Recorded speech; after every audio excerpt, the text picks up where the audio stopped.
Bíblia aberta e para que nós possamos estar em nome de Jesus. O pessoal aqui está sem, ainda de domingo passado, aquela confusão que deu, mas em casa você vai poder estar acompanhando em nome de Jesus, através da palavra que já está aí na sua telinha.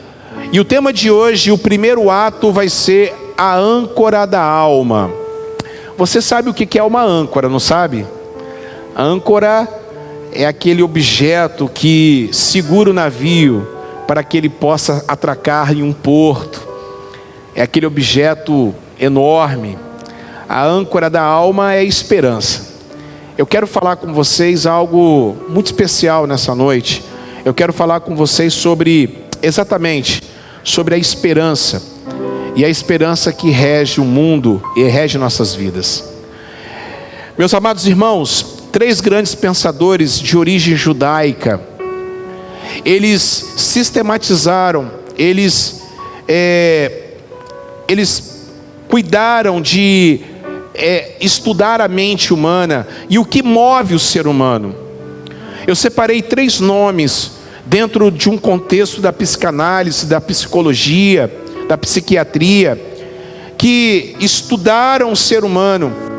3 nomes que estudaram o ser humano no século passado, para que pudessem entender o que move. O primeiro deles é o mais importante de todos e o mais célebre de todos, o pai da psicanálise, chamado Sigmund Freud.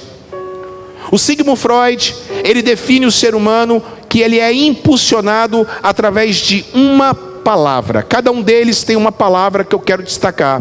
E de Sigmund Freud é o prazer. Para Freud, o ser humano ele é impulsionado através do prazer. O prazer, por exemplo, do final de ano, de sair, comprar, de ir para o shopping, gastar, torrar o cartão de crédito.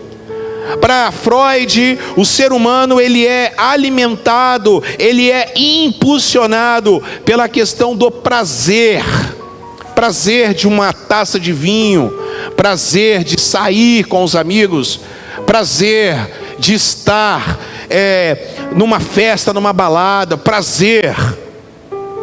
O segundo pensador, o segundo psicólogo que eu quero falar para vocês, ele também de origem judaica, aliás os 3 são, e o nome dele é Adolf Adler. Adolf Adler. E a palavra que define Adolf Adler é poder. É daí que surge o termo complexo de inferioridade. Foi esse cara que criou, foi esse cara que implantou dentro da medicina, dentro da psicologia. E segundo Adler, o ser humano ele é impulsionado através do poder. O poder de pisar, o poder de mandar, o poder de exercer. Segundo ele, o que rege o ser humano é esse poder. O terceiro nome que eu quero destacar nessa noite, e é o que eu mais gosto dentro da psicanálise, ele é o pai da terceira onda da psicanálise, da logoterapia. O nome dele é Viktor Frankl. E Viktor Frankl, ele tem algo muito parecido com o que nós acreditamos na Bíblia. Viktor Frankl acredita que o ser humano ele é impulsionado pela esperança. Viktor Frankl foi um cara que ficou dentro do nazismo, ali, no campo de concentração, Para ele, o que regia a esperança daqueles judeus, ele foi morrer agora, em 97, ele passou por isso, mas segundo ele, a esperança é a âncora da alma. É quando você tem a esperança de rever os seus parentes, é quando você tem a esperança de voltar ao seu trabalho, é quando você tem a esperança que as coisas vão melhorar. Existe um filme de Denzel Washington, O Protetor 2. É a segunda saga do filme de Denzel Washington. E tem uma cena no filme, no início e no final, que norteia muito isso que eu estou falando. É a história do senhor Samuel, um judeu sobrevivente do nazismo, que se perdeu da irmã. 50 anos, 60 anos se passam, 70 anos se passam. Denzel Washington é um cara que luta pelos mais fracos, ele protege. O nome do filme é O Protetor em português, The Equalizer no inglês. Ele é aquele cara que cuida, das pessoas, ele se vinga das pessoas mais fracas. E ele usa a sua influência na CIA, ele usa os seus poderes na CIA para poder vasculhar, e acha, e no final do filme, aquele velhinho de rosto enrugado, aquele velhinho, olhe para cá, ele passa humilhações no tribunal, todos já se dão por vencido, a irmã dele está morta. Mas no final do filme, consegue achar a irmã dele. Alguém aqui já viu uma pessoa que não via a outra há 40 anos, 30 anos, 60 anos e se encontra? Você já presenciou isso? Não em televisão, mas pessoalmente. Você vê quando a pessoa encontra com a outra. Alguém já presenciou isso? Você já presenciou? É muito forte.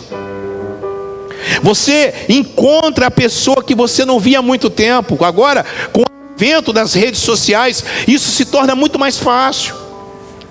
Victor Franklin, ele fala que a esperança é a âncora da alma. A esperança é aquilo que rege o ser humano. A esperança é aquilo que move o ser humano. E isso tem muito a ver. Isso tem muito a ver comigo e com você, porque isso na Bíblia fala que a esperança sim é a âncora da alma. Eu coloquei uma frase que marca muito isso. A esperança é a âncora da alma que nos mantém firmes em momentos de correnteza e ventania.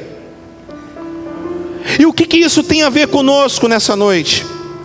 Essa pequena introdução que eu quero agora conversar com vocês sobre um texto muito lindo sobre o nascimento de Jesus, que está em Lucas, capítulo de número 2, verso 1 ao verso de número 7. E eu gostaria que você abrisse a sua Bíblia. Eu gostaria que você agora abrisse, você que está em casa, você que agora pode abrir a sua Bíblia, a Escritura Sagrada, você que não deixa de estar com a sua Bíblia, em nome de Jesus. Lucas, capítulo de número 2, saiu aqui, versículo 1 ao versículo de número 7, que diz assim a palavra do Senhor: Naqueles dias foi publicado um decreto de César Augusto, convocando toda a população do império para se recensear. O primeiro recenseamento foi feito quando Quirino era governador da Síria. Todos iam alistar-se, cada um na sua própria cidade. José também subiu da Galileia, da cidade de Nazaré, para a Judéia, a cidade de Davi, chamada Belém, por ser ele da casa e família de Davi, a fim de se alistar-se com Maria, sua esposa, que estava grávida. Estando eles ali, aconteceu de completar-se os dias, e ela deu à luz ao seu filho primogênito, enfaixou e deitou numa manjedoura, porque não havia lugar para eles nas hospedarias. Feche teus olhos em nome de Jesus. Curve a sua cabeça agora. E eu quero pedir a revelação de Deus para as nossas vidas. Pai, venha falar conosco de maneira poderosa e sobrenatural, com a tua igreja, com as pessoas que aqui estão, com as pessoas que estão espalhadas no mundo inteiro agora, vendo, ouvindo a gente. Pai, no nome de Jesus, venha agora trazer a revelação da tua palavra. Venha transformar a vida deles, venha curar a vida deles, venha dar esperança para eles. É que eu te peço, usa mais uma vez através da palavra expositiva, através da palavra que transforma. Eu oro assim e peço a cobertura do teu sangue sobre mim e sobre todos que aqui estão, em nome de Jesus. Amém e amém. Digam graças a Deus. Digam aleluia. Meus amados irmãos, isso é como o roteiro de um filme que eu acabei de falar para vocês. O roteiro de um filme, ele tem o seu início, o meio e o fim. Só que o nascimento de Jesus, ele não é como os filmes habituais. Ele não é como os filmes que nós estamos acostumados. Existe a criação, existe Jesus e existe a recriação. E Deus trabalha em cima de princípios, através dos princípios em cima e aplicando em nós a esperança. Você tem esperança na sua alma? Levante a sua mão. Porque se você não tiver esperança, vai ficar muito difícil você continuar. Eu estava conversando com o nosso irmão Ismael ali na porta, no início, e ele falou algo muito sério. As pessoas não estão percebendo, porque vocês vão observar que os bares estão lotados, os shoppings estão lotados, as festas estão lotadas. Mas engraçado que a igreja já não está tão lotada assim. A igreja já não virou tanto prioridade. Ah, mas eu tenho medo de chegar até a igreja. Olha, se a gente não tiver uma esperança que as coisas vão mudar para nós, eu não sei o que vai acontecer com cada um de vocês. Porque sem esperança não há possibilidade da gente enxergar um futuro melhor. Sem esperança não tem como alimentar a sua fé. E Deus trabalha em cima de princípios. Deus trabalha e Deus alimenta a nossa esperança. Deus alimenta a nossa esperança através de 3 situações que eu quero observar dentro da palavra de Deus. Então, não feche a sua Bíblia, por favor. Deixe a sua Bíblia aberta, para que você acompanhe junto comigo, para que você não fique preocupado com nenhuma heresia, que talvez, porque toda vez que você for numa igreja, e quando o pastor estiver pregando, não feche a sua Bíblia, acompanhe, ouvindo e acompanhe lendo a palavra do Senhor, Bruno, para que você não seja jamais enganado. David, preste atenção nisso que eu quero falar com vocês. Moisés, preste atenção nisso que eu quero falar com você nessa noite. Deus alimenta a gente através de 3 palavras. Deus alimenta a gente, a nossa esperança, através da história, das nossas histórias. Deus alimenta a nossa esperança através, louvado seja o nome do Senhor, Deus alimenta, conseguiu aí? Deus alimenta a gente através da nossa obediência. E Deus alimenta a gente através das nossas adversidades. E eu quero falar um pouquinho o início. Deus alimenta a gente, a nossa esperança através da história. Leia aí na sua Bíblia, em Lucas capítulo 2, no versículo 1. Eu quero que você acompanhe comigo o que diz a palavra do Senhor. Em Lucas capítulo 2, no versículo 1, você que está em casa, diz assim: e naqueles dias. Vocês estão lendo aí? Como é que está na sua Bíblia? Eu quero que alguma Bíblia aqui esteja assim: era uma vez. Tem alguma expressão assim? Tem, Lorena? Tem, Luana? Tem aí? Tem aí, Vani? Tem aí na sua Bíblia? Era uma vez. Eu desafio alguém que, por favor, se tem alguém com era uma vez, por favor, se manifeste agora. Sabe por que não tem? Porque Jesus é real. Porque Lucas escreve assim, naqueles dias. Ele não escreve, era uma vez num reino tão distante. Era uma vez numa galáxia muito distante. Sabe por quê? Porque Jesus é real. Jesus não é mito. Jesus não é um mito. Jesus nasceu. Ele foi carne. Ele foi uma criança. Ele foi um adolescente. Ele cresceu e ele morreu na cruz do Calvário por nós. O seu nascimento foi concebido da Virgem Maria. Jesus é real. A história dele é real. Então Jesus trabalha na nossa esperança através da nossa história. Ele entrou na história. Ele entrou na sua história. E não importa o dia que ele nasceu, isso é bobagem, isso aí é factoide, isso aí é elucubração de caráter teológico, Michael. Não importa nada dessas coisas. O que importa é que Jesus nasceu em mim, nasceu no dia 5 de novembro de 91, na Rua da Lama, quando eu levantei a minha mão e disse: eu quero Jesus, no show da Oficina G3, no meio de doidos, no meio de gente drogada. Eu levantei a minha mão, fui lá na frente, na Rua da Lama, ali na Jardim da Penha, na zona do perigo. Eu levantei a minha mão, porque onde abundou o pecado, superabundou a graça de Deus. Onde foi que você encontrou Jesus? Ou Ele te encontrou? Não importa, Ele nasceu em você. E Ele nasceu um dia na sua vida, porque é real. Naqueles dias, o nascimento de Jesus é real. Não importa se é novembro, dezembro, janeiro, fevereiro, março, não importa quando que é. Se nós vamos comemorar no dia 25, para de encher o raio dos patová.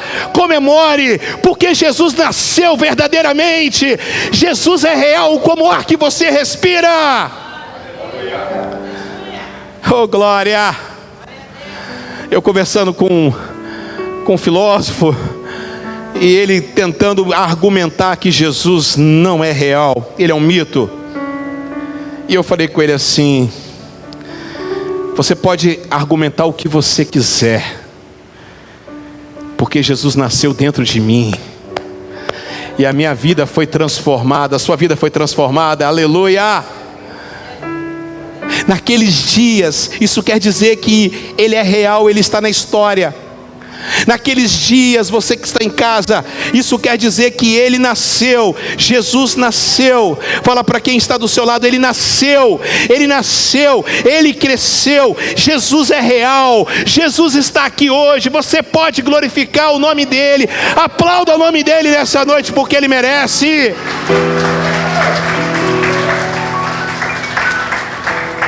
Escuta isso, tem uma outra palavra que eu gosto aqui, o nome de uma pessoa, César Augusto. Fala comigo, César Augusto. César Augusto foi o segundo imperador de Roma, o segundo homem que governou Roma. Antes dele, antecessor dele, se chamava Júlio César. Júlio César como imperador, né, Sara? Ontem eu fui fazer um casamento e encontrei um italiano de Milão, e ele veio falar comigo. Eu falei assim: eu já casei um casal italiano. Ele falou: nossa, se eu pudesse voltar atrás, ele mora 20 anos no Brasil, se eu pudesse voltar atrás, eu ia chamar você para fazer meu casamento. Mas ele já está com cabelos brancos já, assim como eu. Eu falei: poxa vida, eu estaria muito novo ainda. Aleluia. E ele é russoneiro, não tem jeito, ele torce para o Milan, é russoneiro. Eu falei: você é russoneiro? Ele falou: oh, lógico. Nem todos são perfeitos. Eu também que eu torço para a minha Sampdoria. E aí, meus amados irmãos, César Augusto, David, César Augusto, presta atenção nisso, André, César Augusto, Mário, César Augusto, escute isso, Moisés, antecedeu Júlio César, o grande Júlio César. Júlio César foi morto. O filho dele, o enteado dele, Brutus, o matou. Mas quando foi ler o testamento de Júlio César, ele escreveu o seguinte: eu quero que me anteceda, eu quero que seja o meu sucessor, eu quero que seja Otávio. Otávio então vai ao poder. Ele é o imperador do nascimento de Jesus. Tibério César é o imperador da morte de Jesus. E Otávio, no dia da sua coroação, então ele muda o seu nome para Augustus. César Augustus, Otávio Augustus. O mês de agosto é em homenagem a ele. Não sei se vocês sabem, o nome agosto é em homenagem a Augustus. E Augustus significa soberano, significa poderoso, significa o rei de toda a terra. Augustus significa aquele que manda, aquele que é poderoso. Mas em Belém, não na maior cidade do mundo, Roma, com mais de 1 milhão de habitantes, que governava o mundo antigo com garras de ferro, mas numa cidadezinha pequenininha, lá de Efratá de Belém de Judá, nascia o verdadeiro soberano do mundo, Cristo ungido, o Messias, o Deus Todo-Poderoso, aleluia! Augusto não tinha noção que lá estava acontecendo o nascimento daquele que é o verdadeiro poderoso. Nessa noite eu quero chamar sua atenção, Anadelson, eu quero chamar sua atenção, Wildson, para nós entregarmos nossa vida para o controle daquele que é o verdadeiro Messias ungido, Mariana, aquele que realmente que merece toda a honra e toda a glória, aquele que nasceu, aquele que é o Todo-Poderoso. Mesmo Augusto sendo o governador de toda a terra, ele teria, o Supremo Soberano teria que bater continência para aquela criança, porque Cristo está acima de todas as coisas. Oh, amados irmãos, e aí eu quero fazer uma pergunta para vocês: vocês estão no reino de Augustos ou vocês estão no reino do Cristo? Porque se vocês acham que quem pode salvar vocês é o Bolsonaro, ou Lula, ou qualquer outra pessoa, ou o Ciro que foi aquele que libertou o povo de Israel, e o Ciro Gomes, e se você acha que qualquer homem pode salvar você, você vai morrer na praia, porque o único que pode te salvar é o menino que nasceu em Belém, no meio de uma manjedoura. Ele sim é o Deus Todo-Poderoso. Que reino você está hoje? Você está no reino de Augustos ou você está no reino do Cristo? Qual é o reino que está no seu coração? É o reino poderoso de Roma ou é o reino do amor? O reino da graça? Eu estava na rádio e aí o meu amigo do programa perguntou: pastor, por que Jesus é diferente? Por que Jesus é diferente? Porque a figura histórica de Jesus é diferente, histórica e espiritual. Eu falei: eu não vou responder isso, eu vou deixar que Napoleão Bonaparte responda. No seu clausuro, lá em Santa Helena, no seu refúgio para morrer, Napoleão Bonaparte, já chegando no final da sua vida, ele fala essa famosa frase, abre aspas: eu, Júlio César, Alexandre o Grande, Xerxes, Artaxerxes, todos os poderosos imperadores, todos os homens guerreiros construíram o seu exército através da espada. Mas Jesus é o único que construiu o seu exército através do amor. E agora, milhares e milhares e milhares de pessoas morreriam por ele. E eu, o todo-poderoso Napoleão, estou aqui pronto para morrer. Jesus é o único que merece que você glorifique o nome dele, porque ele construiu o reino e ele te colocou nesse reino. Fala para quem está do seu lado: Deus alimenta a nossa esperança através da nossa história. E a história aqui, gente, continua sendo de confusão e de turbulência. Sabe por que eles estavam indo para lá? Por dois motivos. O recenseamento tinha dois problemas sérios. O recenseamento tinha dois problemas graves. Olhe para cá. Já viram, tá bonito? Agora olhe para cá. Tem colocado aí, filho? Tá lá no slide, coloca lá. Isso. Olhe para cá. Tem dois problemas, tem dois objetivos. Primeiro, pagar imposto. O recenseamento de Roma era para pagar imposto. O segundo era para se alistar, para lutar em favor dos romanos. O judeu odiava isso. O judeu odiava. Então vocês imaginem só a turbulência que estava ali na Terra Santa. Porque Otávio Augusto manda o recenseamento. Ele manda as pessoas se recensearem, saindo das suas casas, saindo das suas cidades, das suas vilas, e indo distâncias enormes, para poder pagar imposto e para poder se recensear.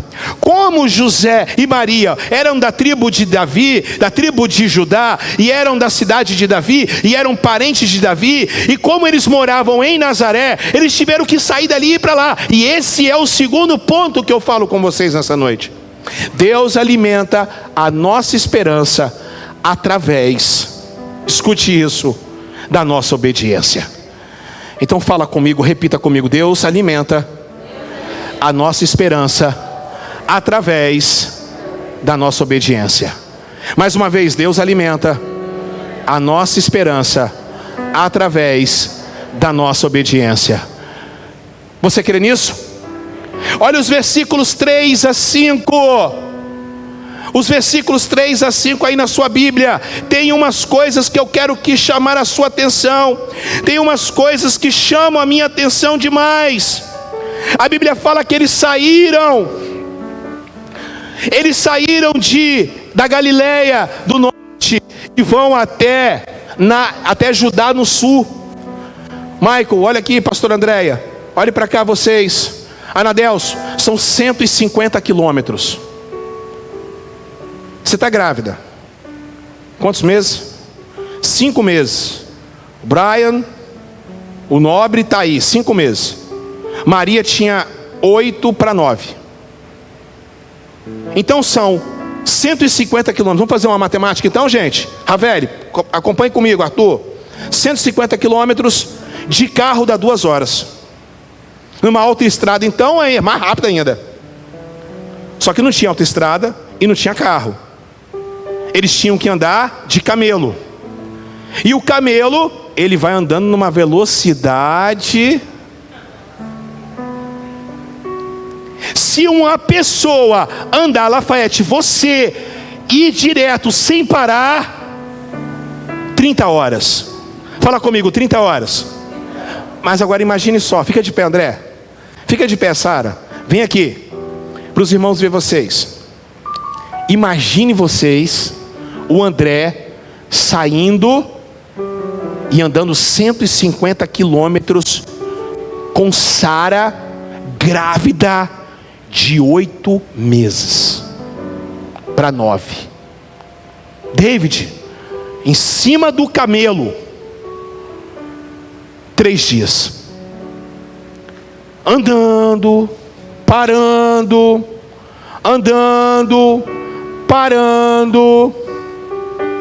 Imagine só você que está em casa, Sara grávida, sem carro, andando a pé, no sol escaldante do deserto, saindo de um lugar, indo para o outro. Agora me chama a sua atenção, que Deus alimenta a nossa esperança através da nossa obediência. José, que agora é o André, leva Maria, que é a Sara, por 2 motivos. Primeiro motivo, porque ele estava com medo que iam matar Maria, porque Maria ficou grávida do Espírito Santo. José queria repudiá-la. José não queria aceitar aquilo, porque ele era um homem justo. Teve que o Espírito Santo intervir. Veio o anjo: não largue dela, porque o que dela está é fruto do Espírito Santo. Vem um recenseamento. 8, 9 meses depois vem um recenseamento. Ele não vai deixar Maria lá, porque os bigodais, os religiosos, os pastores da época iriam matá-la. Iriam matá-la. Já parou para pensar? Porque na lei, a mulher que adultera tem que morrer, apedrejada. Ele leva Maria com ele, porque ele era obediente a Deus. Ele leva Maria com ele, porque ele tinha um compromisso com o Pai. E em segundo lugar, ele leva, porque Jesus não poderia nascer lá em Nazaré. Ele não poderia nascer em Jerusalém. Ele não poderia nascer na Barra do Jucu. Ele tinha que nascer em Belém, na terra de Davi, como está escrito em Miqueias capítulo 5, verso de número 2: e tu, Belém, Belém, que é a mais pequenininha de todas as cidades, de ti sairá aquele que vai governar o mundo inteiro, aquele que vai governar o mundo inteiro. E eu apresento eles a vocês: Emanuel, o Deus conosco, aleluia. Porque Deus trabalha através da nossa obediência. Obrigado. Porque Deus trabalha. Isso aí é para vocês valorizarem Jesus, hein? Viu, André? Isso é para vocês valorizarem Jesus. Posso ouvir um amém? Porque infelizmente os irmãos católicos, a igreja católica, através da sua cultura, romantizou o nascimento de Jesus. Mas o nascimento de Jesus não foi fácil, não. Não tem aquele negócio que vocês estão vendo, e eu vou falar daqui a pouquinho. É claro que todo mundo vai romantizar. É claro que é um negócio que não vende se não for algo bonito, plastificado, se não for hollywoodiano. Mas o nascimento de Jesus foi muito difícil. Mas Deus trabalhou e trabalha na nossa vida através da nossa obediência. Se você não é obediente, você não tem como crescer. E eu quero falar para vocês que nem sempre o caminho mais fácil é o caminho que Deus traçou para você. Se você acha que o seu caminho é o caminho, está difícil, e você quer mudar esse caminho, eu acho que você está se equivocando gravemente. Olhe para cá. Falando um pouquinho sobre ainda a Arca de Noé que nós falamos. A Arca de Noé, ela não era um barco, era uma caixa. Por isso que é o nome Arca. Todo mundo desenha a arca, Alex. Todo mundo desenha a arca, aquele barquinho que tem frente, que tem atrás, tem casinha. Já repararam isso? Todo mundo imagina a arca, aquele barco que tem aquele, a polpa e a proa, não é isso aí? E tem lá o bico, que é para chegar em algum lugar. A arca não tinha leme. A arca não tinha polpa, não tinha proa. A arca não tinha bico. A arca era uma caixa que flutuava nas águas. A arca não tinha que ir para algum lugar. A arca tinha só que flutuar. Muitas vezes nós queremos colocar na nossa vida, na nossa igreja, na nossa família, os lemes. A gente quer acrescentar alguma coisa, mas a única coisa que a gente faz é ir fora da direção de Deus.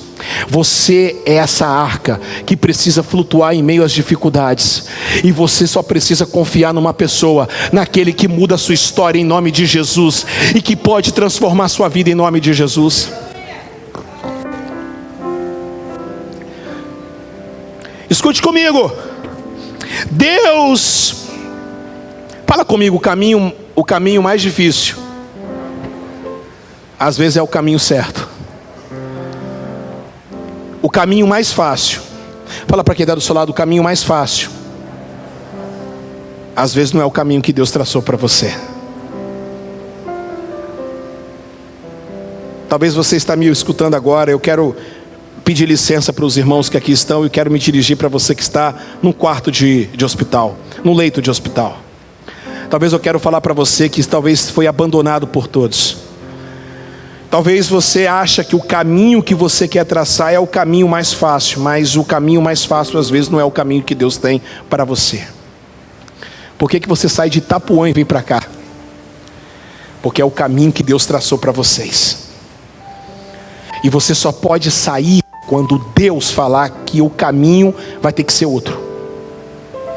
Você só pode tomar uma decisão quando você entender que Deus está tomando a decisão por você.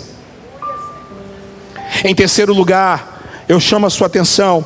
Em terceiro lugar, eu chamo a sua atenção para Deus alimenta a nossa esperança através da adversidade. Repete comigo: Deus alimenta.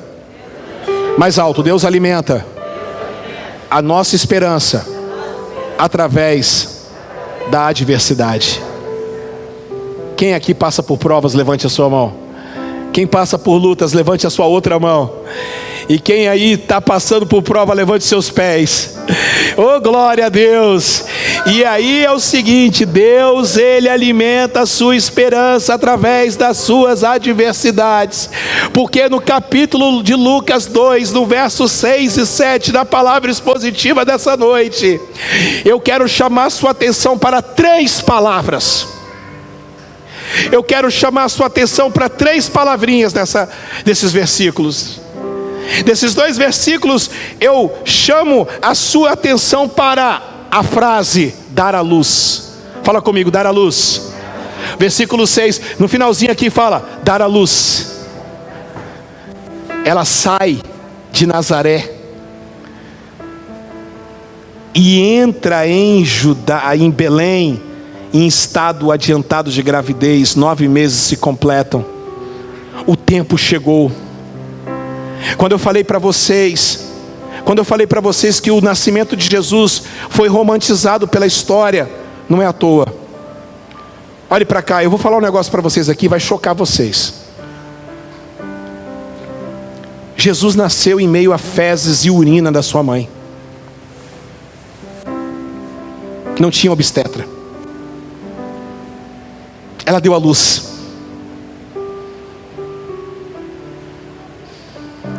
A esperança que faz você vir aqui hoje nasceu em meio a fezes e urina da sua mãe. Arriscado dele ter um problema, arriscado de acontecer um grave problema, uma bactéria. Aquela mulher estava grávida. Aquela mulher começou a ter as contrações. Dar à luz. Jesus nasce, não sei o dia, não sei o mês, não me importa. O que me importa são os detalhes. Ele vem ao mundo com Maria, dando à luz, batendo de porta em porta. Porque Deus trabalha na nossa esperança através da nossa adversidade. Então você acha que você está passando por um problema? Maria tinha um problema muito maior. Você acha que você tem situações? Você acha? É engraçado, em João capítulo 20, quando Jesus chega ali na casa dos discípulos que estavam todos enclausurados, já ressuscitado, a primeira coisa que ele fala é Shalom Aleichem, ou paz seja convosco. Quando ele entra ali e ele fala paz seja convosco, a primeira coisa que ele faz, mete aqui os teus dedos, aqui ó, olha para cá. Eles olham, ficam alegres. Sabe por que ele mostrou a palma da mão e o lado aqui do peito? Porque ele está dizendo assim: vocês estão passando por prova, mas eu passei por prova maior e eu venci. E se vocês olhem para mim, eu venci o mundo e vocês vão vencer o mundo. Vença o mundo, é a nossa fé, é a nossa esperança. Você está passando por prova? Maria deu à luz e Jesus foi concebido ao meio fezes e urina. Mas outra coisa me chama a atenção, outra palavra me chama a atenção, é a palavra manjedoura. Coloca no versículo 7, Gabriel, fazendo um favor. Versículo 7, e teve à luz o seu primogênito. Ou seja, se é o primogênito, então é o primeiro, então tem outros. Então Maria, ok gente, sim ou não? Sim ou não? Teve outros filhos, sim ou não? Se é o primeiro, primogênito, então o primeiro, não é? O unigênito é diferente de primogênito. Primogênito é o primeiro. Então se é o primeiro, porque tem outros. Então acabou a conversa. Sim ou não, gente? Então continua. E aí envolveu em faixas e deitou em uma. Eu não sei se vocês já viram uma manjedoura. Quem já viu uma manjedoura? Já viram uma manjedoura? Aonde o animal faz o quê? Bebe água. E naquela época, Wilson, era uma caixa de madeira. Era uma caixa de cimento. Era uma caixa de cimento. Jesus foi colocado em uma manjedoura onde ovelha, boi e vaca colocavam a sua boca. Jesus nasceu em meio a fezes da sua mãe, foi colocado no lugar aonde animal bebe água. Jesus não nasceu num quarto de um hospital.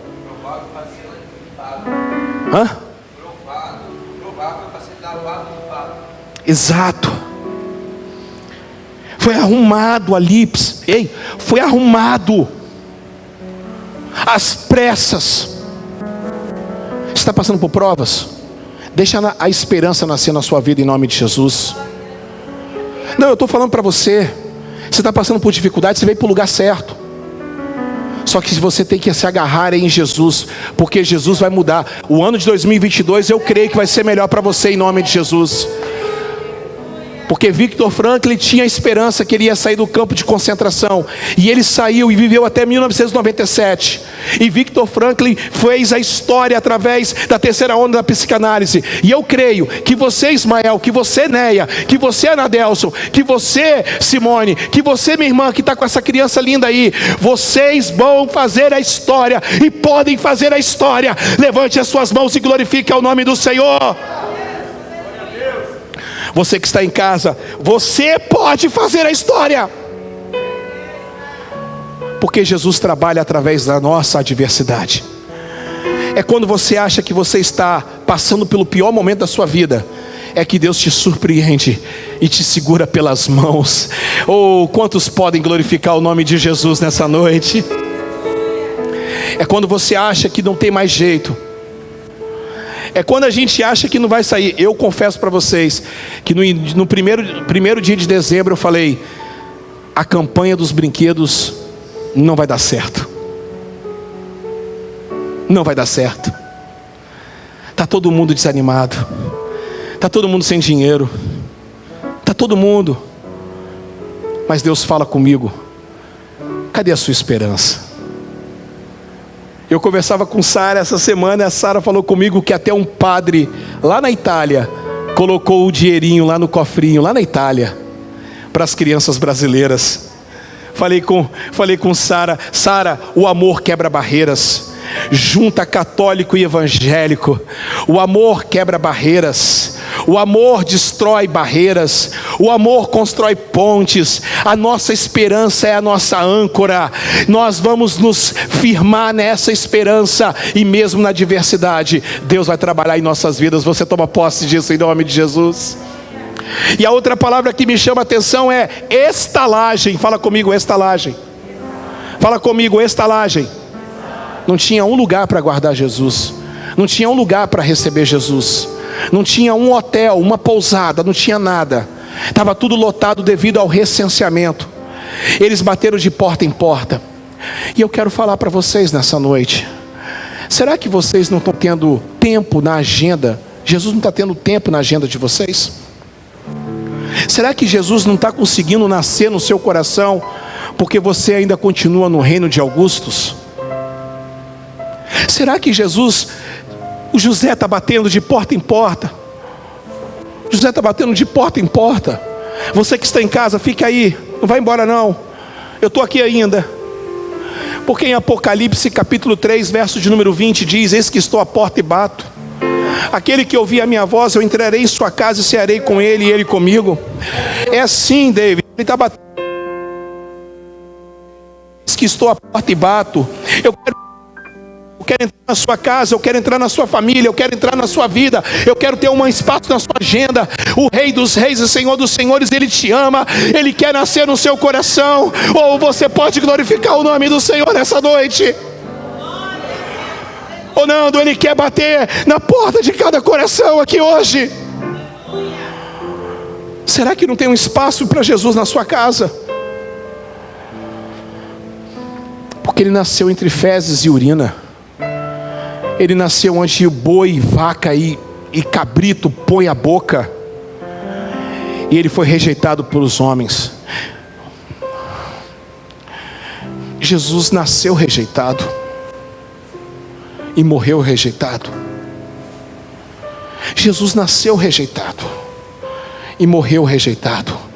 Talvez você foi rejeitado no ventre da sua mãe. Você não está sozinho não, porque Jesus também foi rejeitado pelos homens. Talvez você foi rejeitado pelo seu namorado, mas você não está sozinha não, porque Jesus também foi rejeitado pelos homens. Mas Jesus hoje quer mudar a sua história, Ele quer transformar a sua história. Ele nasceu rejeitado e Ele morreu rejeitado. Saíram 3 dias para nascer, 3 dias para morrer e ressuscitar. 3 dias para nascer e 3 dias para morrer e ressuscitar. Esse é o Jesus que nós servimos. Essa é a esperança que nasce hoje nesta igreja no seu coração. Esta é a esperança que nasce na minha vida. Talvez você ache que você está sozinho, mas você não está sozinho, porque Jesus Ele te ama. Porque Jesus Ele te ama. Existe um livro do mestre Tim Keller, Deuses Falsos. Esse livro me inspirou a uma série de palavras que talvez eu faça em março ou abril. Ele está baseado em cima do grande comentário do sociólogo Christian Smith. Christian Smith fez uma pesquisa, André, entre os jovens americanos, e ele descobre que 88% dos jovens vão à igreja apenas para cumprir uma agenda ou para se refugiar quando tem algum problema. Eu observei então que este é o cenário da igreja brasileira. As pessoas procuram Deus apenas quando estão passando por algum problema, Elzi. Isso nós chamamos então, ele define então de deísmo de Deus, deísmo moralista terapêutico. Só procurar Deus quando o bicho está pegando, mas quando as coisas estão boas, a pessoa some. Não faça isso. Deixe Ele nascer na sua vida hoje. Deixe Ele nascer no seu coração hoje. Não venha para cá querendo barganhar nada com Deus. Não dê o dízimo na casa do Pai para barganhar. Não dê oferta para barganhar com Deus. Se liberte disso. Coloque o amor no seu coração acima de tudo. Ame o seu próximo, ame a Deus. Deixa Jesus nascer na sua vida. Quantos podem receber essa palavra? Quantos podem dizer essa palavra? Pegue na mão da pessoa que está ao seu lado. Diga para ele: deixa Jesus nascer na nossa vida, no seu coração, na minha vida. Deixa Jesus nascer. Deixa Jesus transformar a sua casa. Deixa Jesus transformar a sua família. Você quer hoje que Jesus nasça do seu coração? A síntese que eu faço então de tudo isso é que Jesus pode e deve alimentar. Coloca para mim, Gabriel. Coloca, Daniel. Jesus pode e alimenta a nossa esperança. Coloca.